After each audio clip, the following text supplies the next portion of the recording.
Il n'y a pas un âge pour avoir l'argent. Il n'y a pas un âge pour être épanoui. Au contraire, si les jeunes gens, la population est épanouie, le pays se développe, les familles sont tranquilles, les parents vont moins. Mais il faut inculquer des connaissances, des compétences à ce jeune-là afin de mieux gérer ces choses. Deuxième objectif recherché, c'est le repositionnement du système de pensée. Le repositionnement du système de pensée. Nous sommes très en retard. Nous sommes très en retard. Vous prenez un jeune américain, un jeune européen, un jeune africain, ils sont en avance en termes d'information, en termes de connaissances. Ils ne sont pas en avance en termes d'intelligence. Parce que le cerveau est le même cerveau. Mais la différence c'est quoi? C'est que ce qu'eux ils savent là, nous ne savons pas ça.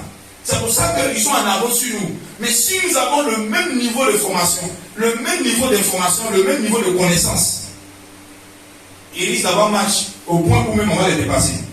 Parce qu'il y a des années en arrière, la Côte d'Ivoire était en avance sur la Corée du Sud. Mais aujourd'hui, on ne peut pas rivaliser avec eux. Pourquoi? Parce qu'ils ont atteint un niveau de connaissance, d'information qu'ils ont maximisé, ils ont dépassé. Et on est resté au même niveau. On est resté au même niveau. Je vais aller plus loin. La Chine.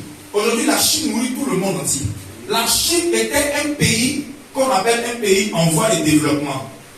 Un pays du tiers-monde. Vous savez quand on dit un pays en voie de développement, c'est un euphémisme. Ça veut dire quoi? Ça veut dire qu'on a trop modéré, on a caressé un peu.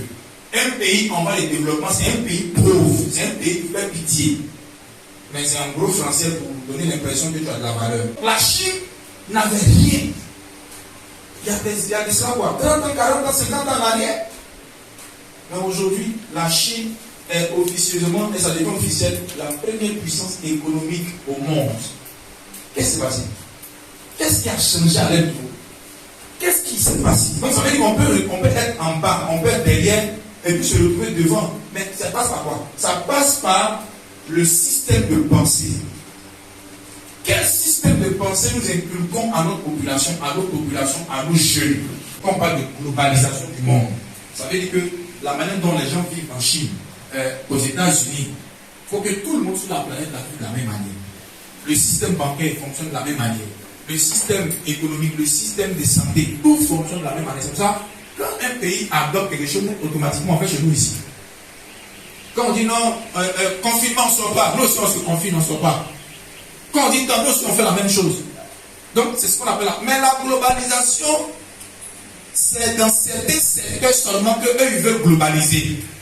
Ils ne veulent pas globaliser en termes d'information et de connaissances. Ça veut dire que ce qu'eux ils savent là, ils cachent ça. Ils ne veulent pas partager ça avec nous. Mais lorsqu'on doit se confiner, on se confine ensemble. Lorsqu'on doit se priver de telles choses, on se prive ensemble. Mais quand on doit connaître, on ne connaît pas ensemble. Est-ce que vous comprenez? Pourquoi je dis ça? Lorsque vous allez à l'école, il y a des choses qu'on vous enseigne à l'école que eux, on ne les enseigne plus. On leur enseigne autre chose. Donc, c'est que quand vous vous croisez, lui, il en avance sur toi. Toi, tu es en train de parler de tracer 2-3 perpendiculaires, la craie, tout ça là. Lui, il trace avec tablette. Bon, il calcule autre chose. Toi, tu es en train de calculer les traits. Ça fait 1, 2, 3, 4, 5, moins 2. Moins 2. Il reste 1, 2, 3. Lui, il a déjà fait de construire maison. Vous comprenez? Donc, il faut que nous tous là, on soit au même niveau d'information.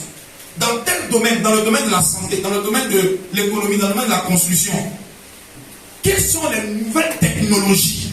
Aujourd'hui, on peut irriguer un champ avec des drones pour connaître une terre qui va produire, qui va être fertile avec telle culture. On peut faire monter des drones qui vont faire une cartographie du périmètre sans qu'on se déplace.